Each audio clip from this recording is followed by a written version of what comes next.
Hello, America. My name is Dylan John, and you are listening to Nature and the Nation.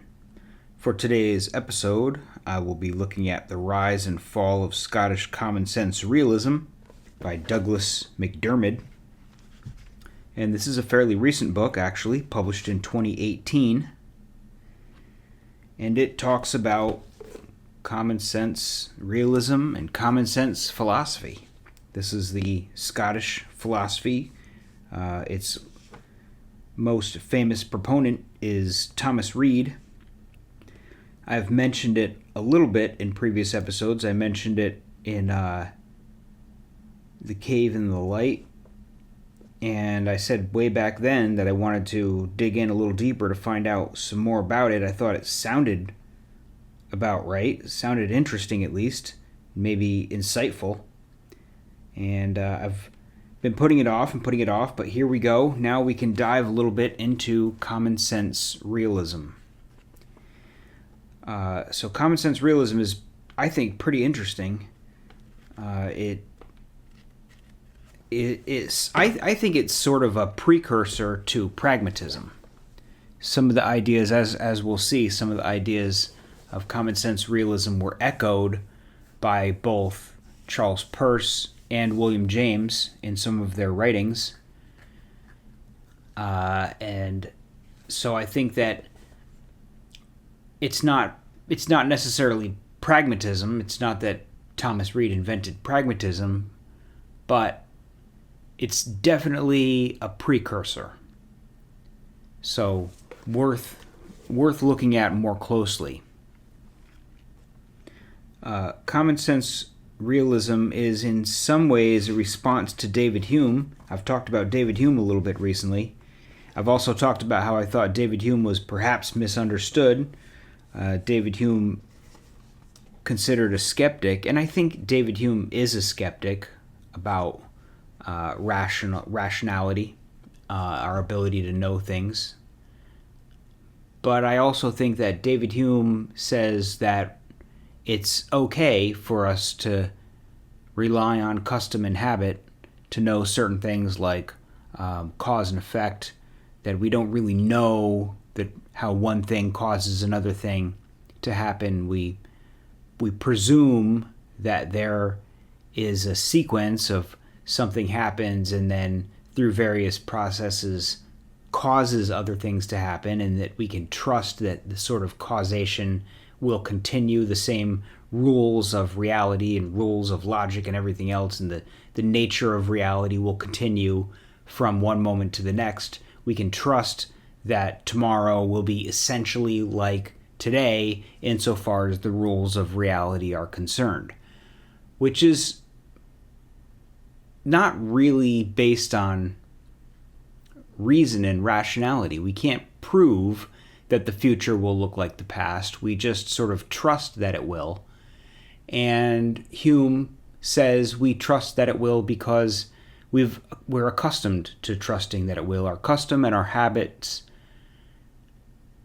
lead us to trust that tomorrow will be like today because it has worked for us thus far. And you can see a bit of pragmatism there too.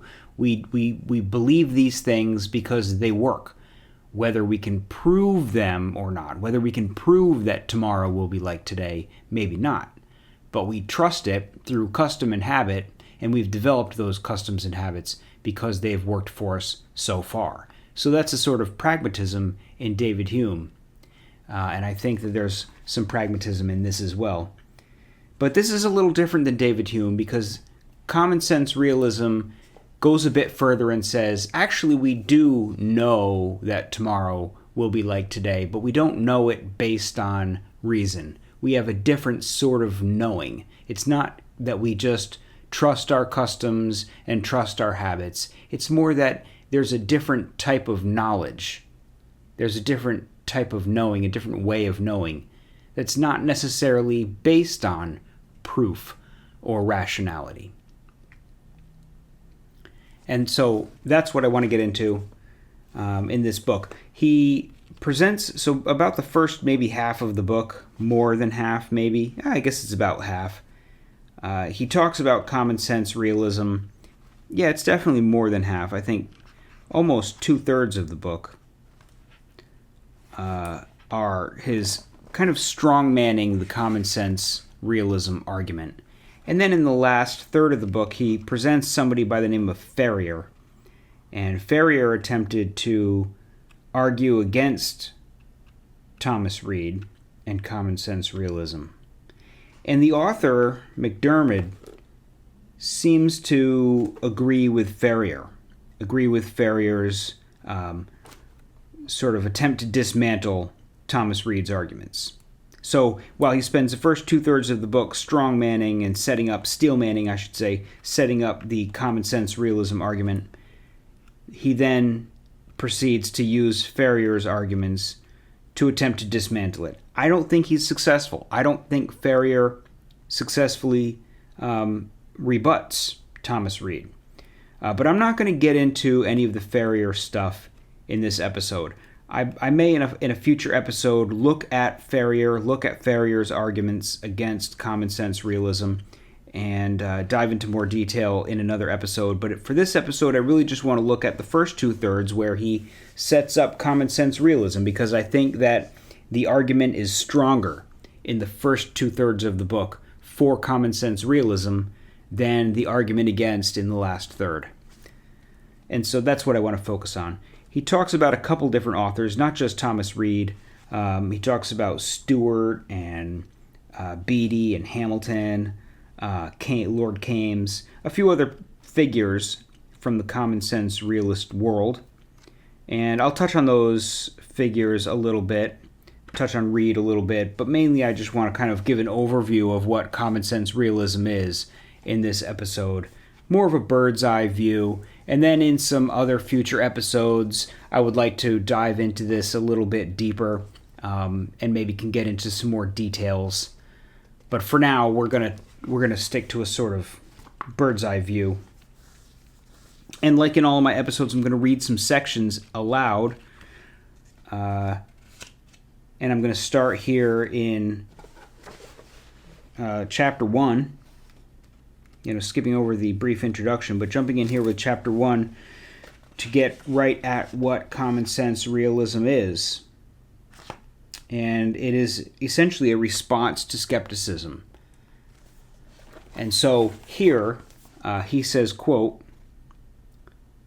"One fruitful way of understanding Reid's common sensism is to see it as a reply, not to a single form of skepticism, but to no fewer than 4.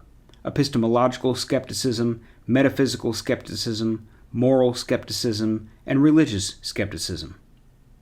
Epistemological skeptics directly target our faith in the basic reliability of our cognitive functions, perception, memory, reason, and introspection, cast aspersions on our conviction that we can have knowledge of other minds, scout our belief in nature's uniformity, or urge that the weight we naturally give to testimony is excessive. Metaphysical skeptics, taking a rather different tack, complain that our ordinary conceptual scheme is hopelessly confused or fundamentally inadequate. According to this class of doubting Thomases, certain categories which we are accustomed to take for granted in our thinking about the world, categories like substance, selfhood, personal identity, causation, and libertarian free will, can no longer be employed with a clean philosophical conscience because there is nothing in reality to which they correspond. Moral skeptics, for their part, contend that we cannot act altruistically, doubt whether the distinction between virtue and vice is rooted in the nature of things, argue that practical reason is the slave of the passions, deny the possibility of moral knowledge, or assert that what passes for moral judgments are actually mere expressions of sentiment. Finally, religious skeptics plead that none of the chief articles of Christian orthodoxy or natural religion are defensible. As they see it, cosmological and teleological arguments for the existence of God are vitiated by their reliance on dubious metaphysical principles. Belief in a future state seems a fond hope without any foundation, and testimony in support of miracles can never be reckoned credible, since nothing could be more improbable than a violation of the laws of nature. To combat this 4-pronged skeptical menace, a menace memorably incarnated for many in the person of David Hume, Reid invokes what he calls the principles of common sense. For anyone seeking clarification of this phrase, the following passage from Reid's Inquiry into the Human Mind on the Principles of Common Sense is an excellent place to start. If there are certain principles, as I think there are, which the constitution of our nature leads us to believe, and which we are under a necessity to take for granted in the common concerns of life, without being able to give a reason for them, these are what we call the principles of common sense, and what is manifestly contrary to them is what we call absurd.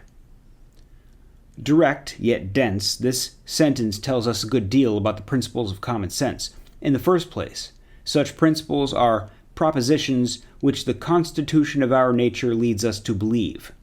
Assent to them, we are thus given to understand, is rooted in human nature itself, as opposed to being derived from the vagaries of experience, the association of ideas, the influence of custom, or the force of habit. And this carries with it the implication that nothing will qualify as a principle of common sense unless assent to it is now and always has been virtually universal. In the second place, we are not able to give a reason for them. Principles of common sense are first principles, not the secondary products of inference or argument, and their epistemic status is that of basic or foundational premises, which do not admit of any direct proof or demonstration. Third, we are under a necessity to take them for granted in the common concerns of life. Principles of common sense are practically indispensable, and anyone who actually succeeded in doubting them, something Reid thinks can't be done by a sane individual because belief in them is normally irresistible, would soon meet with a rather nasty end or need to be locked up for his own protection.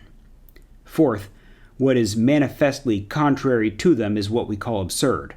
The denial of a principle of common sense strikes us not merely as false or improbable, but as downright outlandish, preposterous, or ridiculous.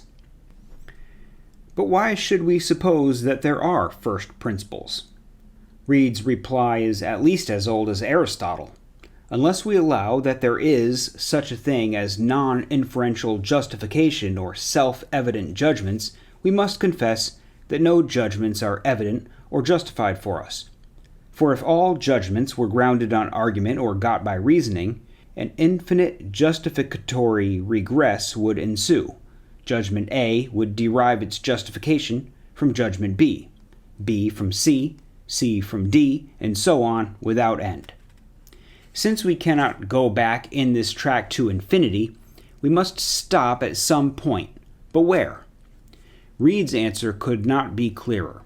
We are entitled to stop only when we come to propositions which support all that are built upon them, but are themselves supported by none. That is to say, to self-evident propositions. Using a different metaphor, he says that such judgments possess the light of truth in themselves and do not borrow it from another. They are intrinsically credible or self-evident, and without them, nothing else could be known. All knowledge got by reasoning must be built upon first principles. Since nothing is more basic or foundational than such principles, it is clear that they cannot be demonstrated or established by proof. Their evidence is not demonstrative but intuitive. They require not proof, but to be placed in a proper point of view. When we survey the lists of first principles or principles of common sense in essays on the intellectual powers and essays on the active powers, we discover that many of the principles which Reid had included under this heading are propositions which have been targeted by epistemological, metaphysical, or moral skeptics. Here are a few of Reid's epistemological first principles. Principles, that is, which deal with the reliability of our cognitive faculties, or with the status of certain assumptions underpinning our ordinary belief-forming practices. First, then, I hold, as a first principle, the existence of everything of which I am conscious. Another first principle I take to be that those things did really happen, which I distinctly remember. Another first principle is that those things really do exist, which we distinctly perceive by our senses. and are what we perceive them to be. Another first principle is that the natural faculties by which we distinguish truth from error are not fallacious. Another first principle relating to existence is that there is life and intelligence in our fellow men with whom we converse. Another first principle I take to be that certain features of the countenance, sounds of the voice, and gestures of the body indicate certain thoughts and dispositions of mind.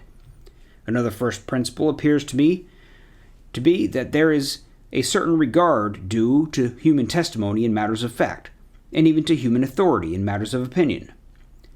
The last principle of contingent truths I mention is that in the phenomena of nature, what is to be will probably be like what has been in similar circumstances. End quote. Okay, so there you have the general overview. Skepticism. It is common sense realism is a response to skepticism, and he specifically calls out David Hume as the, well-known skeptic. And he says it's not custom or habit upon which we can trust. Let's go back here where he says he's quoting, the author's quoting from Thomas Reid's Inquiry into the Human Mind on the Principles of Common Sense. And the quoted section from Thomas Reid is basically an outline of the basic premise of common sense. And then he dissects it a little. I'm going to repeat that section from Thomas Reid. Reid says, quote, "If there are certain principles, as I think there are, which the constitution of our nature leads us to believe, and which we are under a necessity to take for granted in the common concerns of life, without being able to give a reason for them, these are what we call the principles of common sense, and what is manifestly contrary to them is what we call absurd." So there are certain things which our constitution or our nature leads us to believe, and to disbelieve in these things is essentially absurd. And he lists a few of them at the end there.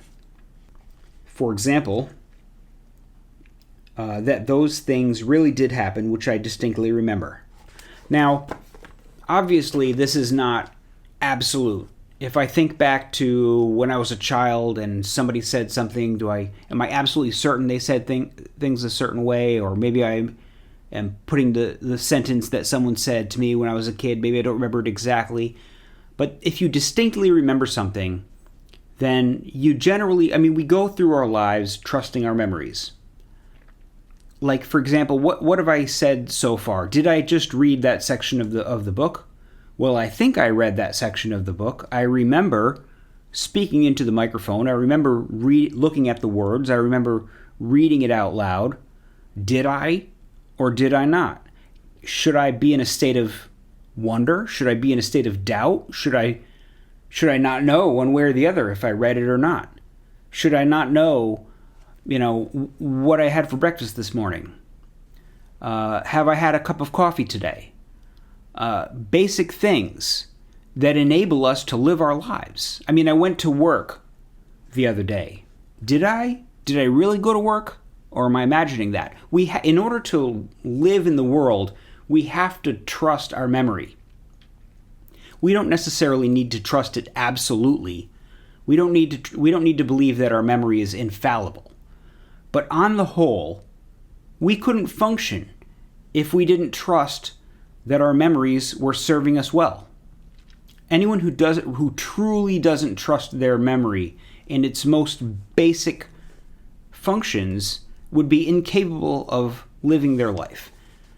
We can't necessarily prove that our memory is correct, even in the process of the scientific method. You still have to believe that when the mechanisms that you underwent to prepare your experiment, for example, that you actually went through them. You can't go back and check your notes and then start your experiment and then go back and check your notes again and then go back and check your notes again, because you can't trust that any of your preparatory stages have actually occurred. You have to trust that you did what you started doing. There's no way around this. There's no way around this trust. You can't prove to yourself that your memory is serving you well. How could you possibly do that? And so we have to just believe that when you remember doing something, saying something, hearing something, that's actually what you heard. That the sentence that you started to speak, as you finish that sentence, you have to trust that you started the sentence. It seems elementary. You have to trust your memory to be able to live in the world, to be able to make an argument. You have to trust your memory to be able to conduct an experiment. You have to trust your memory to get an education. There's no way around this. When you see something, you trust that what you see and what you perceive it to be are the things that they look like. You know, when I get into a car, I trust that I see a car, I feel a car seat underneath me, I hear the engine start. I trust that this is a car and that I haven't done some other thing other than get in a car. You know, that I'm not completely delusional in the things I see and what I understand them to be.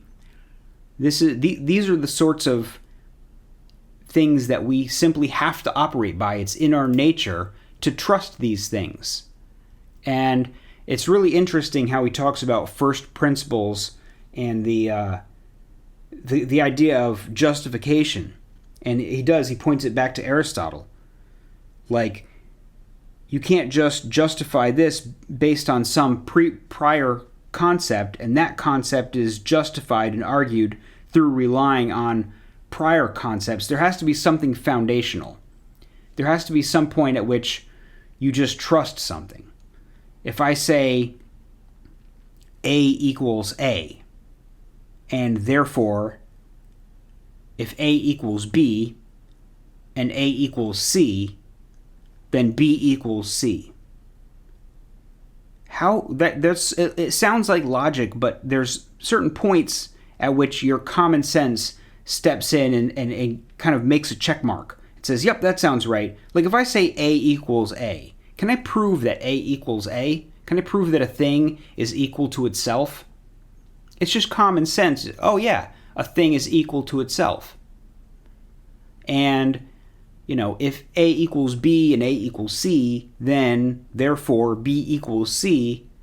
Like, where's that therefore? Where does it, like, make... How is that proved? We just have to trust things. We have to have a first principle. We have to have some point when we say, yeah, that just makes sense. You know, it doesn't need justification. It just makes sense on its own. It sounds logical. And this comes back, I think, to William James. Like, William James echoes this when he talks about the sentiment of rationality and the idea that when something is rational, you just know it to be rational. You feel a sense of relief. You're not in the state of disrupted doubt. Like the thing makes sense. It's rational, and you say, okay, there you go. That makes sense. That strikes me as rational. It spurs a sentiment of rationality in me. I feel as if my mental process has been completed because the thing makes sense. And that's really what it comes down to. The first principles that just make sense, they're self-evident. And all other logic, all other argument is built on those core points that just make sense and are self-evident on their own accord. And it's not just like logical first principles, but like I said, your memory, your senses. You have to trust your senses in order to get through the world. You have to trust that other people are actually there's an intelligence. There's an intelligence inside other people that is similar to your own. That other people are experiencing the world in a way that is at least basically similar to the way that you're experiencing the world. They have a consciousness inside of them that is basically similar or the same, basically the same, of the same nature as your consciousness. These are all the things that we just have to trust. So let me move on from there. The next section that I want to read is when he talks a little bit about how this relates to philosophy. So he says, quote, "Our survey of Reid's first principles indicates that his basic anti-skeptical strategy is straightforward. All four forms of philosophical skepticism, epistemological, metaphysical, moral, and religious, can be rebutted by appealing to the dictates of common sense. But why does Reid believe this? That is to say, how does he understand the relation between the principles of common sense on the one hand and the practice of philosophy on the other? According to Reid, philosophy must rest upon the principles of common sense, just as a building must rest upon a fixed and solid foundation, because common sense is prior to philosophy in every sense that counts. It is a bold philosophy that rejects, without ceremony, principles which irresistibly govern the belief and the conduct of all mankind in the common concerns of life, and to which the philosopher himself must yield, after he imagines he hath refuted them. Such principles are older and of more authority than philosophy. She rests upon them as her basis, not they upon her. If she could overturn them, she must be buried in their ruins. But all the engines of philosophical subtlety are too weak for this purpose, and the attempt is no less ridiculous than if a mechanic should contrive in axis in paratracheo to remove the earth out of its place, or if a mathematician should pretend to demonstrate that things equal to the same thing are not equal to each other. In saying this, Reid takes up arms against one aspect of the tradition inaugurated by René Descartes, for whom philosophy must begin with radical and all-encompassing doubt. Common sense, seen from within this tradition, must be presumed guilty until proven innocent, and the modern philosopher, serving simultaneously as police inspector, prosecutor, and judge, proves a most zealous and implacable opponent. None of our ordinary beliefs, no matter how natural or tenacious, receives a free pass from him. Damning charges are brought against them all. No assumptions are granted, no alibis permitted, and nothing, we are sternly warned, shall henceforth be taken on trust. Each class of our convictions is now obliged to produce its epistemological passport, or confess that it is really an impostor, a dressed-up prejudice, or disguised idea fix, instead of the stuff of which real knowledge is made. But is philosophy truly fit to sit in judgment on common sense? Contrariwise, philosophy is ultimately answerable to common sense, not common sense to philosophy. Such principles, i.e. principles of common sense, are older and of more authority than philosophy. She rests upon them as her basis, not they upon her. As Reid sees it, the plain dictates of common sense do not need to be grounded by means of philosophical arguments, and a wise philosopher will be disposed to take our shared first principles for granted, viewing them as brute, ineradicable givens that cannot sensibly be gainsaid. In other words, philosophers need to appreciate that philosophy, far from being an autonomous or self-contained pursuit, can only grow out of common sense, and that philosophy can flourish only as long as it remains connected to that tough, lowly, life-giving root. Philosophy has no other root but the principles of common sense. It grows out of them, and draws its nourishment from them. Severed from this root, its honors wither, its sap is dried up, it dies and rots. Reid concludes from this that philosophy cannot controvert the principles of common sense without subverting itself. Suppose, for instance, that a skeptical philosopher argues that we do not have good reasons to trust the deliverances of perception, or that we cannot know that our senses are not shameless prevaricators or inveterate dissemblers. Faced with such a bold antagonist, Reid has an ingenious rejoinder, to wit, that our skeptic is not skeptical enough, since her doubts ultimately rest on dogmas to which she is blindly committed. To be more specific, Reid thinks that the skeptical philosopher who fulminates against our faith in perception puts her faith in reason, without it ever dawning on her that this is inconsistent. I am aware that this belief which I have in perception stands exposed to the strongest batteries of skepticism, but they make no great impression upon it. The skeptic asks me, "Why do you believe the existence of the external object which you perceive. This belief, sir, is none of my manufacture. It comes from the mint of nature. It bears her image and superscription. And if it is not right, the fault is not mine. I even took it upon trust and without suspicion. Reason, says the skeptic, is the only judge of truth, and you ought to throw off every opinion and every belief that is not grounded on reason. Why, sir, should I believe the faculty of reason more than that of perception? They both came out of the same shop, and were made by the same artist. And if he puts one piece of false ware into my hands, what should hinder him from putting another?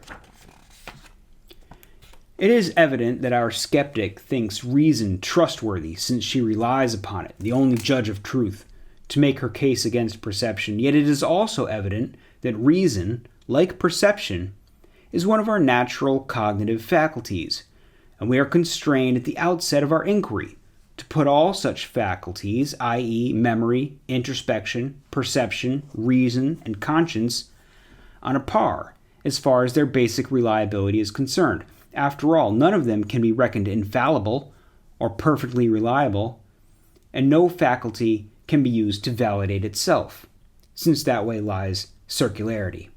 End quote. So what do we have here? A couple things.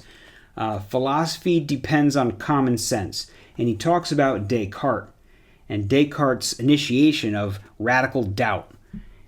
And you'll recall Descartes was the one who said, how do I know that the things that I'm seeing are real?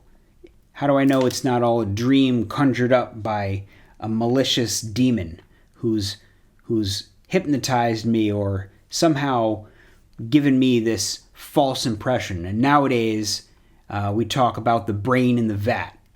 Descartes, I think, was a little before the era of the brain in a vat, but think about the Matrix. Think about, how do you know that all of this is not false? How do you know that everything is not a hallucination?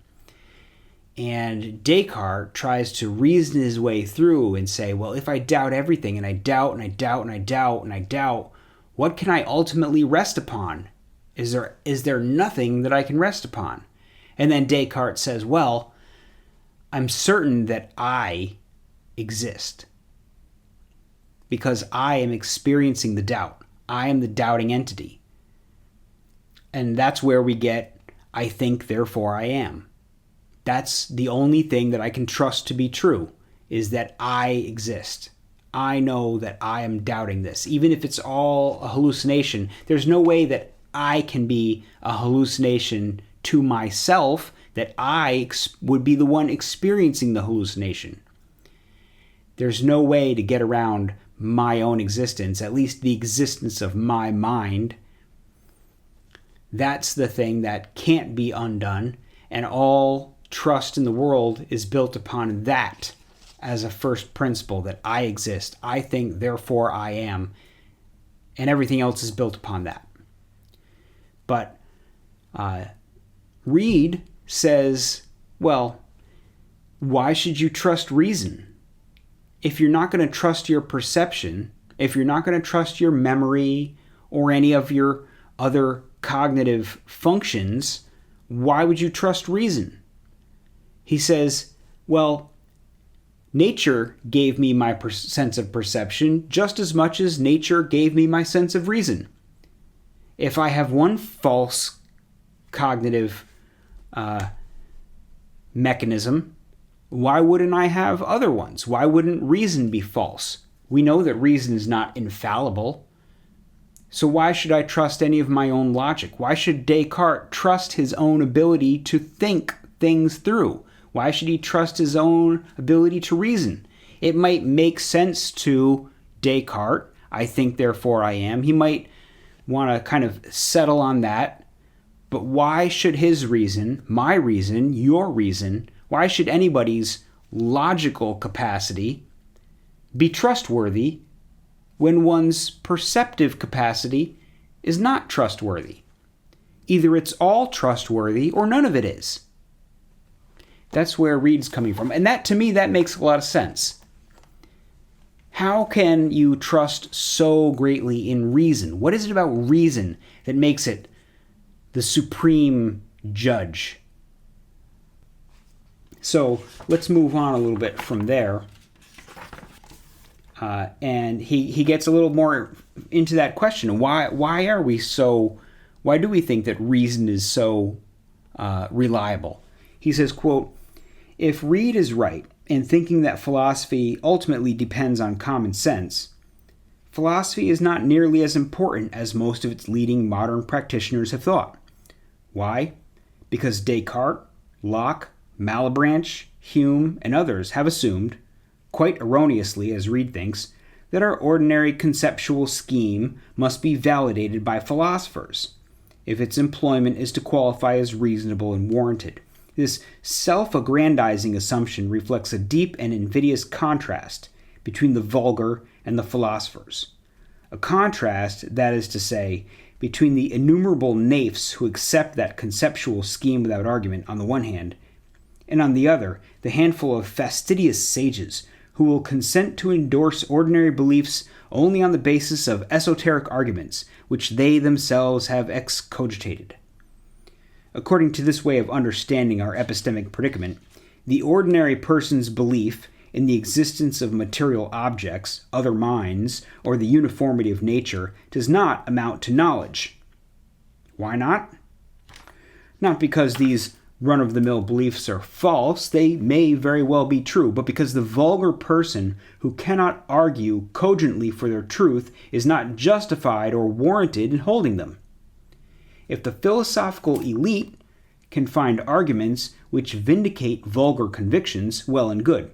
Such beliefs will finally have been rationally grounded or justified. However, it would not follow that the vulgar qua vulgar are justified in holding such beliefs. Indeed, we should expect to be told by the modern philosopher that the ordinary man or woman is not justified in believing in a material world, say, or in other minds, or in nature's uniformity. For according to the line of thought whose trajectory we've been tracing, you are entitled to hold such beliefs if and only if you can establish their truth by ingenious reasoning or rigorous logical proof. Yet anyone who can perform that remarkable intellectual feat surely deserves the honorific title of philosopher. On the other hand, if philosophy either A, fails to find arguments which justify some set of ordinary beliefs, or B, produces arguments which refute or discredit such beliefs, the result will be some form of skepticism about that entire class of convictions. Here, too, the philosopher may claim that he has an advantage over the person who takes the correctness of such homely judgments for granted. For whereas the vulgar man thinks that he knows something, say that material objects exist, which he in fact does not know, it is the boast of the modern skeptic that he knows that he does not know whether material objects exist. What is more, the skeptic's knowledge that he does not know such things is derived from his own rigorous and independent investigations, the conclusions of which purport to be universally valid. Hence, the skeptic not only claims he does not know whether things without the mind exist, he also claims that no one can ever know whether such things exist. The fact that the rest of humanity blithely takes the reality of material things for granted may excite our philosopher's pity or inspire his contempt, depending upon his humor. He may wax eloquent on the whimsical condition of mankind, or throw up his hands in a paroxysm of misanthropic despair. Yet regardless of whether he laughs or weeps at the sight of our irremediable simplicity and gullibility, he can always console himself with the flattering thought that he has seen through the foolish illusions that hold the rest of humanity captive. A Pharisee of the intellect, he gives thanks to the goddess reason that he is not as other men are, purblind and superficial, unsophisticated and obtuse. The modern opposition between the vulgar and the philosophers recalls a much older and more famous contrast, that between the imprisoned Platonic cave-dweller who takes the shadowy play of appearances at face value, and the emancipated Platonic sun-worshipper who sees through the deceptive surface of things to the luminous reality above them. Whatever its lineage or pedigree, however, this wholesale dualism between the vulgar and the philosopher is roundly condemned by Reid, who insists that when it comes to matters of common sense, the learned and the unlearned, the philosopher and the day laborer, are upon a level. James McCosh, himself a Scot and a committed common-sensist, summed up Reid's attitude beautifully. Reid labored to restrain the pride of philosophy and to bring men back to a common sense in respect of which the peasant and philosopher are alike. End quote. So here we see a great takedown of philosophers and their hubris. Of course, the philosopher trusts reason. The philosopher doesn't trust perception. The philosopher doesn't trust memory. The philosopher doesn't trust anything. But the philosopher trusts reason. Why? Because the philosopher engages in reason. The philosopher butters his bread with reason. If the philosopher thinks that reason can't be trusted any more than perception, then his whole reason for being, his whole occupation is meaningless. The whole pursuit of philosophy is meaningless if reason can't be trusted. He's a fraud if reason can't be trusted. He's wasting time. He's wasting the university's money. He's wasting the time of his students. Of course, reason must be trusted. But all the other things that other people rely on, the vulgar, who rely on their senses, who rely on their memory, who rely on their intuition, those people and their ideas can't be trusted, even if they're correct. He says even if the vulgar person is correct that the material world exists, he's not justified in believing it because he hasn't put forward a logical argument for it. He trusts it intuitively, and that's not good enough. But the philosopher can put together an argument as to why he can believe that the regular things of the world are real. So he's justified in believing in it, while the common man is not. It's his self-interest of the philosopher that leads him to put his faith in philosophy.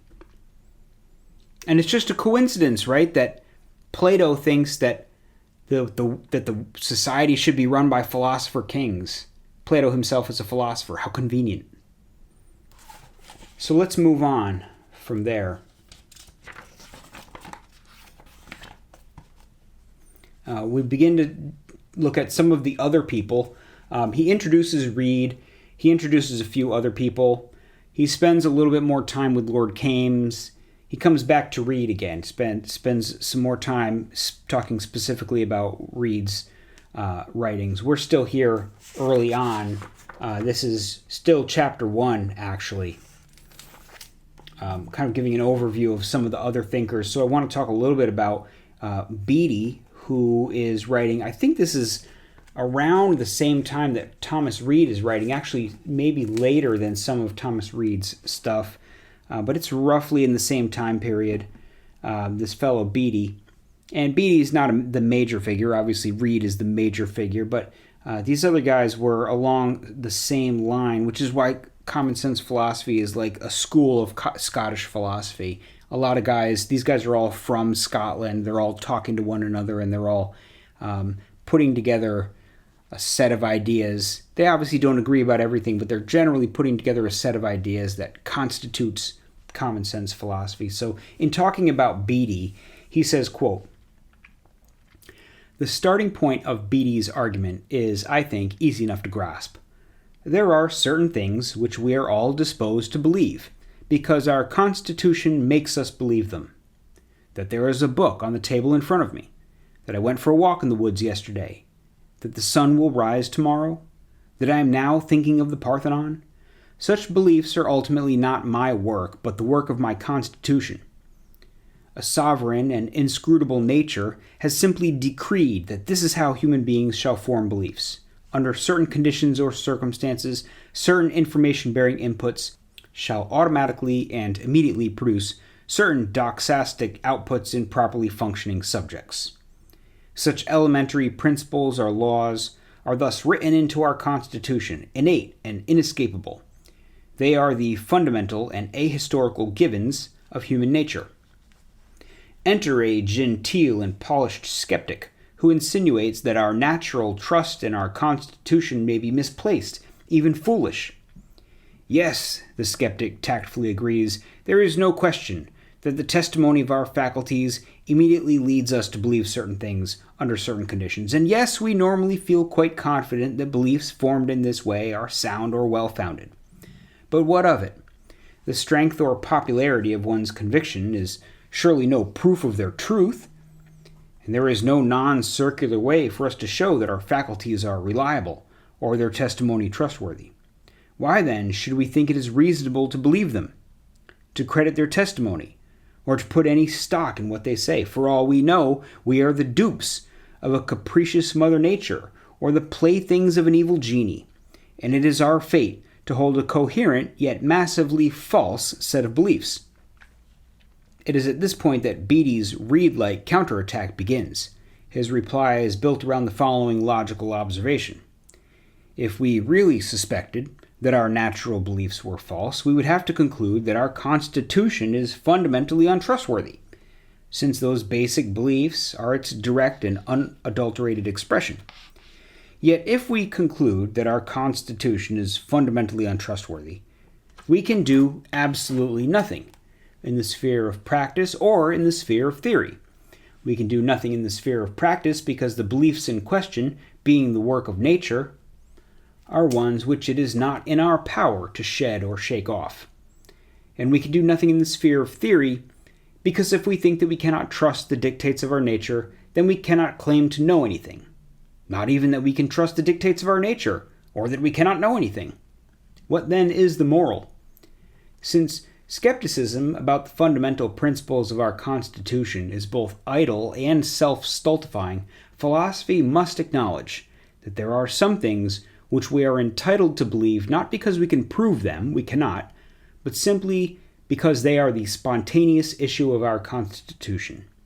Such is the drift of Beattie's central anti-skeptical argument in the Essay on Truth.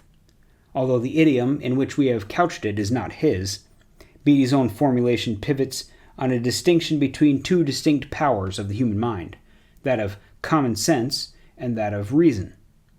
The essential difference between these two powers, or faculties, is that the first apprehends its truths immediately, or non-discursively, and with unshakable conviction, whereas the second apprehends its truths only through the medium of inference, or proof. End quote.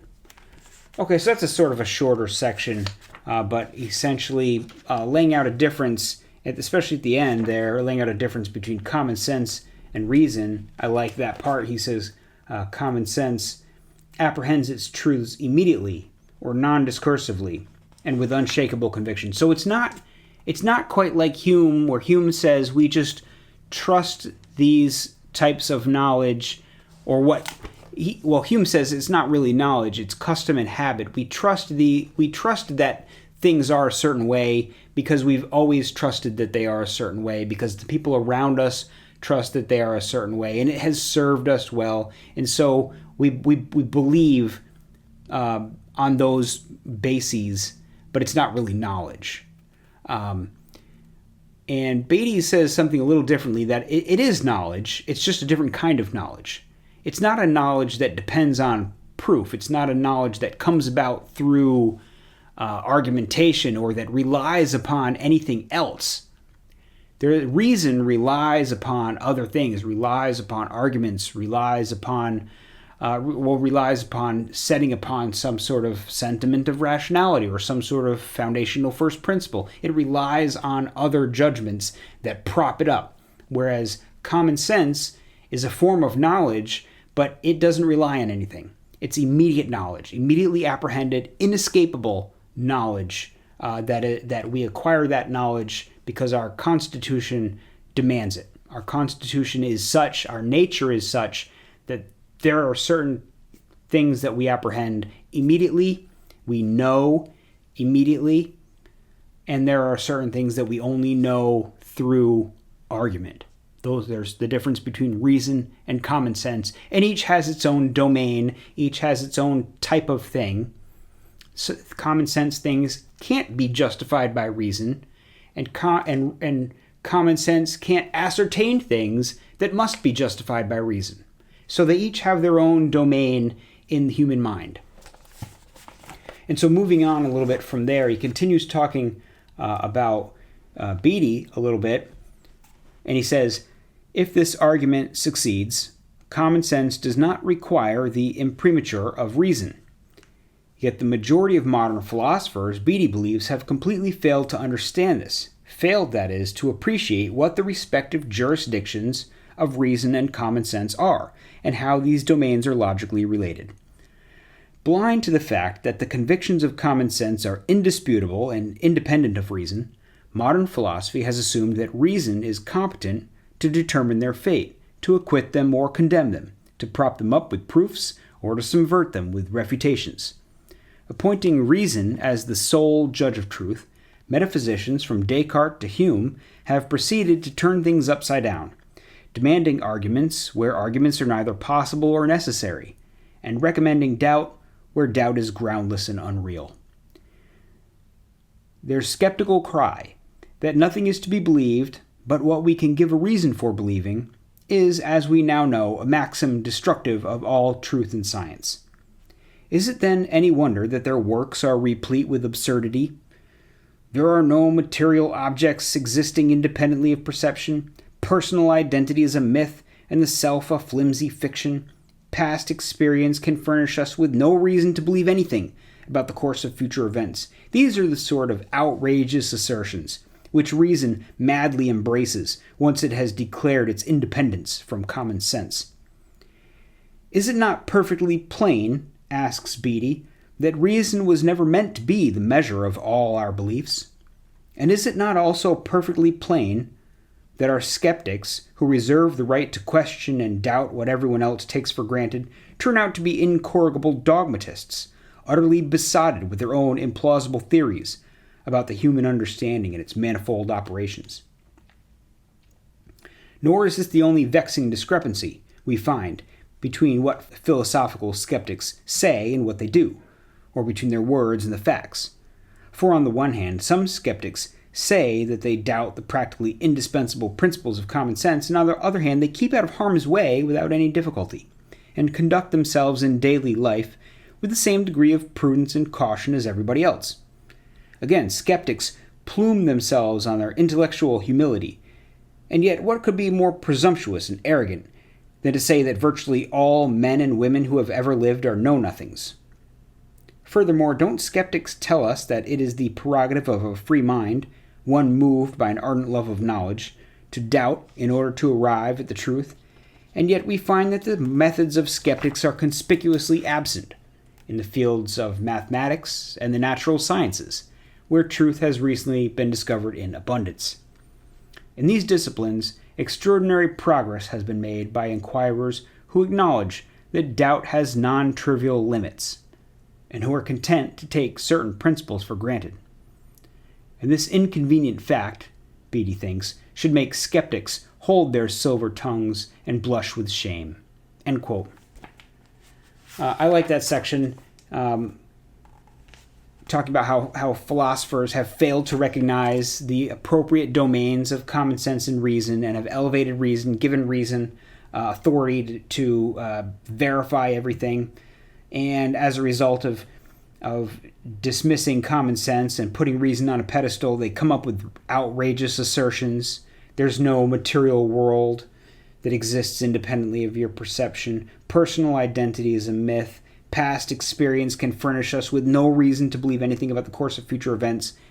Ridiculous assertions of philosophers who have abandoned common sense. And yet, they still seem to make their way through life. They still seem to make sure that they have food in their house so that they don't starve. How do you know you'll be hungry tomorrow? You're hungry today. You've been hungry every day since you were born. You've needed food to live every single day. But do you know that tomorrow you'll also need food to live? Well, if you don't think that the future is predictable in any way, shape, or form, then what difference does it make if you have food in your fridge? But they still seem to be able to make it through their lives because, of course, they rely on common sense to make it through their lives. It just suddenly vanishes when they begin to philosophize.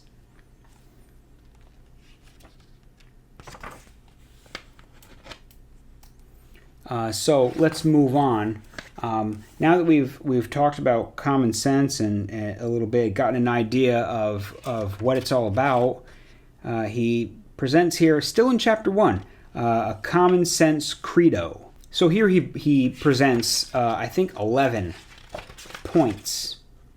Yeah, 11 different points. I'm going to skip point 10 and 11. I only want to read the first 9, but I'm going to read the first 9 of these points. And this is like, the final statement, really, of what common sense realism is and what its fundamental principles are. So he says, quote, "What was Scottish common sense philosophy? That is to say, what themes and theses were dearest to the hearts of its earliest adherents, and how did their fundamental commitments fit together? Now that we have examined the writings of Reid, Oswald, Beattie, and Campbell, we are ready to essay an answer to this question. 1. Common sense may be described as a faculty or a power of the human mind, by which certain fundamental principles are apprehended and accepted non-discursively. Whether one thinks of common sense as a faculty or power, however, is of secondary importance. What is essential is the idea that the mind is not a tabula rasa, and that human reasoning, conception, perception, and belief formation are governed by certain fixed and ultimate principles. Some of these principles deal with epistemology, others with metaphysics and the foundations of natural theology. Some have to do with morals and others with taste, some with grammar and logic, others with mathematics. That I exist, that our senses can be trusted, that we should do unto others as we would have them do unto us, that circular arguments prove nothing, that the future will resemble the past, that whatever has a beginning has a cause, that there is a defeasible presumption in favor of human testimony, that qualities or properties cannot exist apart from a subject. These are all principles of common sense, and a moment's reflection on their content should convince the reader that common sense's province is extensive and its terrain quite varied. 2. Not only do the principles of common sense express what we happen to believe now, they express what we must believe, and what all people in their right minds have always believed, simply in virtue of being human. This is because these elementary commitments are original or innate, as opposed to being acquired through experience or reasoning, education or indoctrination, habit or the association of ideas. It follows that Kant was quite mistaken in thinking that the Scottish appeal to common sense amounted to nothing more than an appeal to the arbitrary prejudices of one's unlettered and ignorant contemporaries. Since the commitments of common sense have their foundation in human nature itself, they are ahistorical, but contingent constants, which are prior to all reasoning and philosophy. 3. Although the principles of common sense are innate, our knowledge that a given proposition is a principle of common sense must be derived from experience and observation. Why? According to common sense philosophers, we are justified in believing that a proposition is a principle of common sense if and only if we are justified in believing that it possesses certain properties such as psychological irresistibility, practical indispensability, early appearance, and universal acceptance. Yet whether it possesses these properties is plainly a question of fact. As such, the matter must be referred to the tribunal of experience. Since conclusions derived inductively from experience in this way are fallible and potentially open to revision, the common sense philosopher should be cautious and undogmatic when drawing up a list of the innate or original principles of the human mind. 4. The principles of common sense may be described as epistemically foundational, properly basic, intuitive, primary, elementary, self-evident, or intrinsically credible, for they are justified immediately and non-inferentially in the manner of first principles, and their positive epistemic status does not depend on their relations to any other beliefs or judgments. To be sure, not all of our justified beliefs are common sense beliefs, but any justified belief which is not a common sense belief ultimately depends upon some common sense belief for its justification. Two types of justified beliefs must therefore be recognized: those judgments which are first principles on the one hand, and those judgments which may be justly derived from the first principles on the other. 5. Because the principles of common sense are epistemically foundational, it would be a category mistake to demand that they be justified, if by to justify we mean to support with positive evidence or arguments, or to infer from premises which are more evident for us. Since nothing is more evident for us than the absolutely basic principles of common sense, the fact that we are unable to give a reason for believing in them is not a reason to doubt them.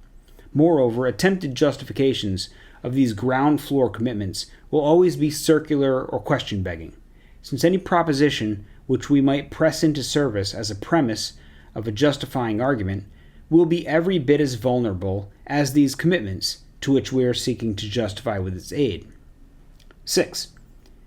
Because nothing is more evident for us than the principles of common sense, we can have no grounds for doubting them. For what could we possibly regard as a good reason for questioning them or contesting their authority? Any propositions relied upon by a doubter, it seems, could not be any more authoritative or doubt-proof than the proposition to be doubted. But if every attempt to refute common sense principles ultimately depends upon some premise which is no more evident or credible than the principle under attack, skepticism about first principles turns out to be self-defeating.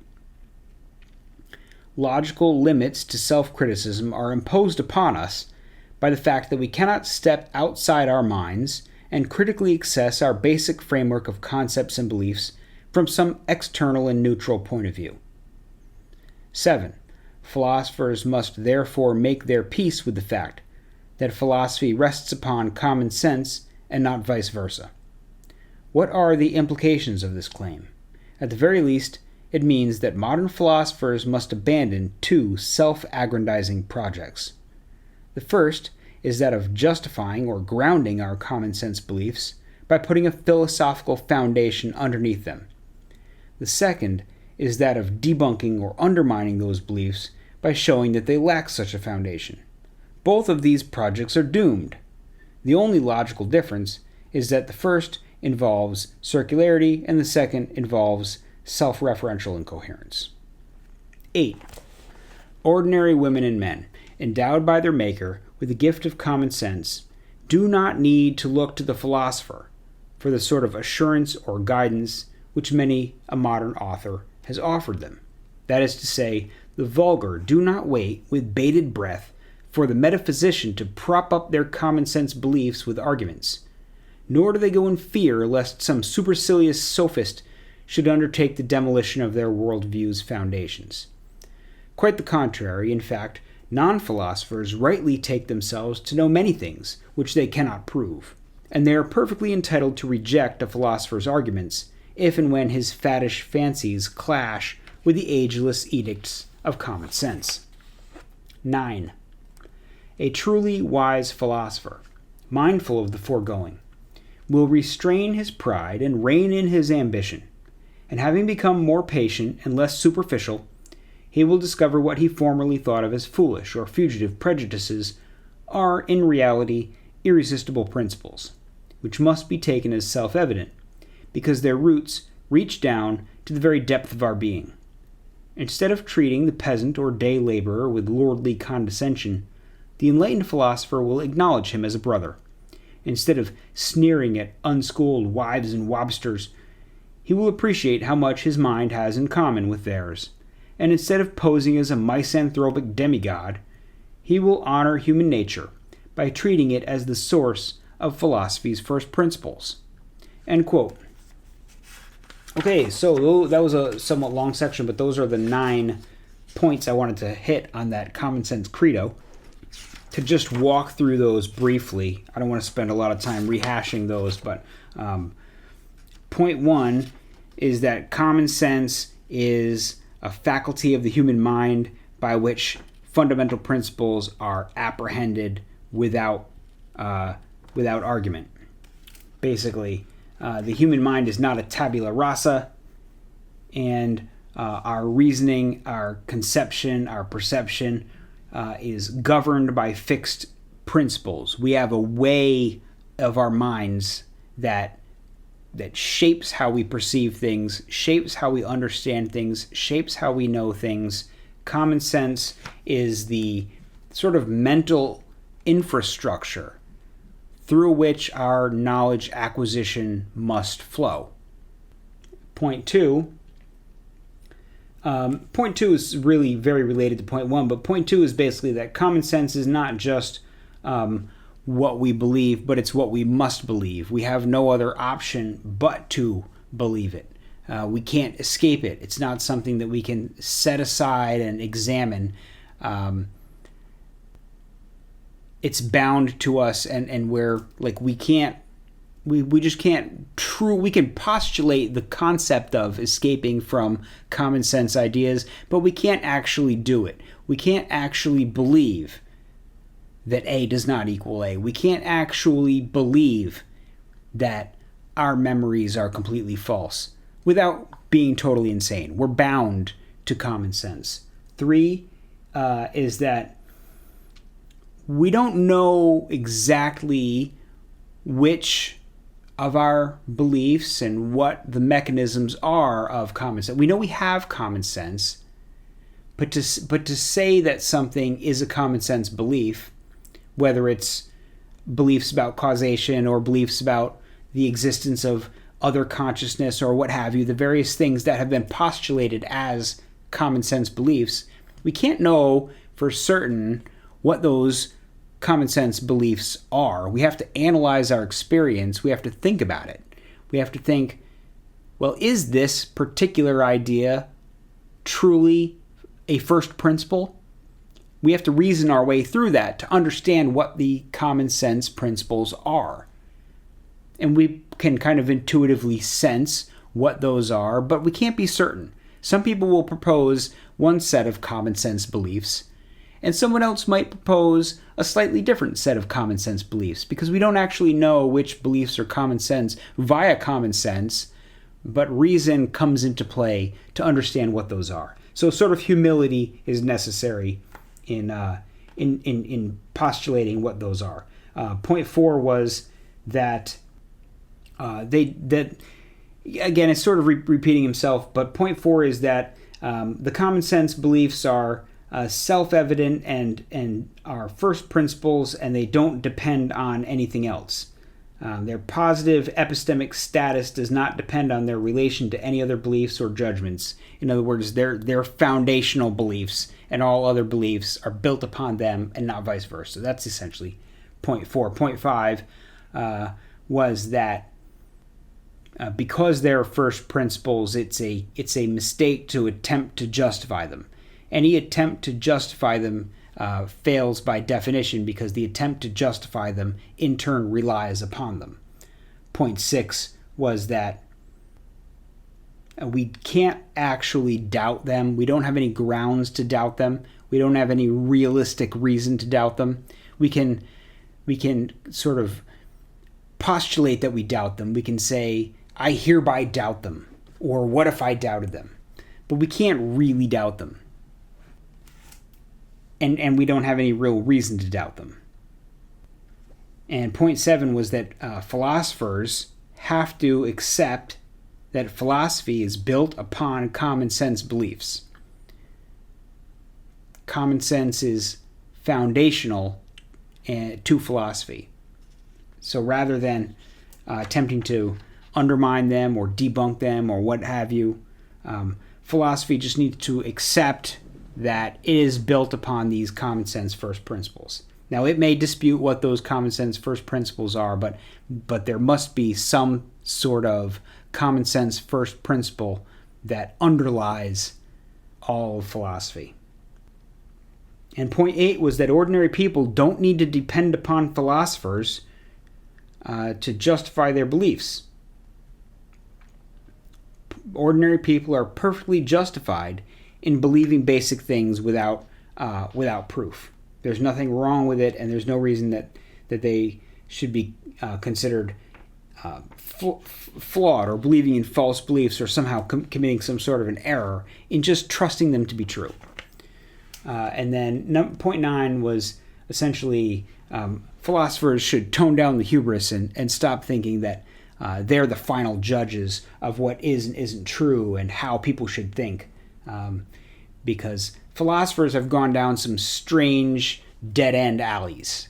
So, they should tone down the self-aggrandizing pride.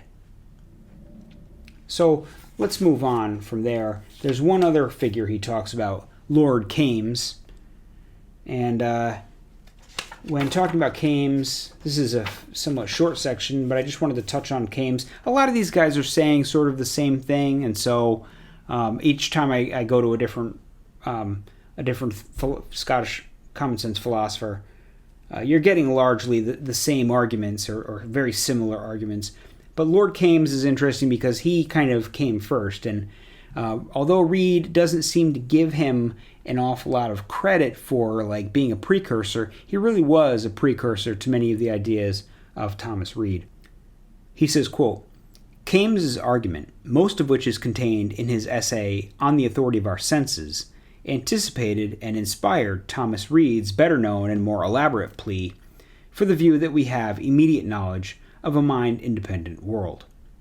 Since Reid's impressive plea in turn inspired Dugald Stewart and Sir William Hamilton, it is not foolish or fanciful to think of Kames as the de facto founder of the Scottish common sense realist tradition.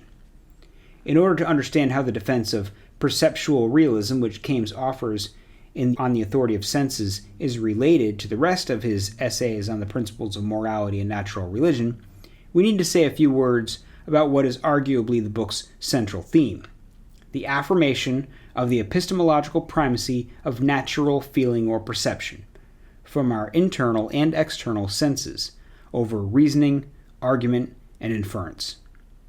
According to Kames, philosophers have tended to overlook the fact that our worldview ultimately rests on a broad foundation of feeling, and that our deepest convictions are supported by a rock-hard layer of original and instinctive perceptions. If natural feelings, whether from internal or external senses, are not admitted as evidence of truth, I cannot see that we can be certain of any fact whatever. We cannot be certain even of our own existence. Because the feelings and perceptions in question are universal, they should be treated not as accidental or adventitious phenomena, but as fixed and inescapable expressions of human nature. A sentiment, common to all, must be founded on the common nature of all. It follows from this, Kames thinks, that we are determined by our constitution to think in certain definite ways, and that we cannot contest the authority of these built-in modes of thought without doing violence to our nature. True, the correctness of our basic modes of thought cannot be established by means of reasoning or direct proof, but this is only to be expected, since our reasoning about things inevitably depends upon certain foundational premises which are directly apprehended by our internal or external senses. Embedded in this no-nonsense line of thought is an interesting piece of metaphysical advice. In the case of familiar truths, which skeptics are wont to question, the principle of the uniformity of nature, the principle of universal causation, the fact that I exist at this moment, the fact that I am the same person now as I was a year ago, the fact that there are external objects of sense, and so on. What is needed is not more argument, but less, because many a proposition is rendered obscure by much labored argument, for the truth of which we need but appeal to our own perceptions. Since nature supplies the foundation on which philosophy and human reason must build, philosophers should pay more attention to what we must feel and believe, simply in virtue of being human, instead of assuming that every vital truth about knowledge or reality must be demonstrable or inferentially justified. End quote. So that's not too long of a section, and that's all I'm going to say about Kames, but he's really talking mostly about perception, but he calls it natural feeling. And so he's talking about both internal and external feelings and or sensations upon which everything relies and that we must trust in. I just wanted to mention him since he really is like the first to lay this out, and Reid did actually seems to have gotten at least some of his ideas from him. And lastly, I want to talk a little bit about, I just want to hit on, this section here. He talks a little bit about first principles and Aristotle again, bringing it back to where we started. He says, quote, "As far as Reid is concerned, Aristotle and his followers were absolutely right in thinking that philosophy cannot dispense with first principles, that is to say, with elementary propositions which are evident in and of themselves, and for which argument is neither possible nor necessary. What is more, the Peripatetics showed a healthy respect for the authority of common sense, and their firm attachment to its tenets prevented them from becoming skeptics. The old system admitted all the principles of common sense as first principles, without requiring any proof of them, and therefore, though its reasoning was commonly vague, analogical, and dark, yet it was built upon a broad foundation, and had no tendency to skepticism. Unfortunately for Western philosophy, some of the propositions which Aristotle and his followers identified as first principles were not actually first principles. Some of them, alas, were not even true. As a result, the logical solidity and integrity of philosophy's foundations were seriously compromised, and much of what was built upon them was ready to totter and collapse. Descartes, understandably troubled by this discovery, concluded that philosophy needed to put its house in order, that it had to start from scratch, to make a fresh start, to rebuild from the ground up. But where and how should one begin the hard work of reconstruction? What propositions are philosophers entitled to assume, without proof, as their starting points, and to employ as first principles or ultimate premises? Reid credits Descartes with seeing what was needed to solve this problem, a principled way of distinguishing propositions which are truly self-evident and basic from those which are mere pretenders or impostors. Determined to build anew on epistemically impeccable foundations, and cautious to avoid the snare in which Aristotle was taken, of admitting things as first principles too rashly, Descartes resolved not to accept anything as a first principle, unless it was indubitable or absolutely certain. This dramatic and self-denying resolution, put into practice via the method of hyperbolic doubt, did away with countless prejudices which had previously been able to pass themselves off as self-evident truths or indispensable axioms of thought. Intending to build a system upon a new foundation, he began with the resolution to admit nothing but which was absolutely certain and evident. He supposed that his senses, his memory, his reason, and every other faculty to which we trust in common life must be fallacious, and resolved to disbelieve everything until he was compelled by irresistible evidence to yield assent. Being sensible of how apt we are to be led astray by prejudices of education, he thought the only way to avoid error was to resolve to doubt of everything, and hold everything to be uncertain, even those things which he had been taught to hold as most certain, until he had such clear and cogent evidence as compelled his assent. To wash away the thick mud of custom and tradition, to cleanse and purify the intellect, sullied by habit and prejudice, to fortify and prepare the mind for the reception of truth. This, in Reid's eyes, was what Descartes hoped to achieve by cultivating the art of doubt. And let no one think that the revival of this art was a small service to have rendered to philosophy, because scholasticism, in the period immediately prior to Descartes, was in a truly pitiable state, full of empty jargon, rife with sterile verbal disputes, and abounding in dogmatic appeals to Aristotle, whose authority was so widely acknowledged that he was referred to as the philosopher. This was a caricature or ghastly parody of philosophy, says Reid, and its practitioners learned almost nothing from it, apart from the art of speaking learnedly and disputing subtly without producing any invention in human life. End quote. So that's a cool section. He actually does kind of give Descartes some credit there and says, Aristotle had it right in the beginning with the necessity of first principles upon which to build. And because of that acceptance of the necessity of first principles and the acknowledgement of first principles, Aristotle and his followers never became skeptics. They never fell into that trap. But Aristotle, and probably especially those who came after him, were a little too loose with acknowledging what first principles. This is a first principle, and this is a first principle. All these various things are first principles. Some of them weren't even true, let alone first principles. And scholasticism had become dogmatic and he says a pitiable state of philosophy. And Descartes saw it, and Descartes said, we have to do something about all these multitudinous first principles and this dogmatic appeals to Aristotle. We have to start fresh. We have to reintroduce some doubt into the system. A little bit of skepticism is actually healthy. And that's good. So Descartes really did a service. But then Descartes also, the pendulum swung in the other direction and doubt became widespread. And then everything needed to justify itself. And we encountered a lot of problems from that. We encountered a lot of benefits. We learned more about the nature of reality when we allowed ourselves to doubt things that in turn weren't true. But we also potentially did damage both to philosophy and to society. Because a society cannot doubt all of its fundamental foundational principles simultaneously without annihilating itself. And, the notion, which is often stated, that if something can be destroyed by the truth, then it deserves to be destroyed by the truth. You may have heard this before.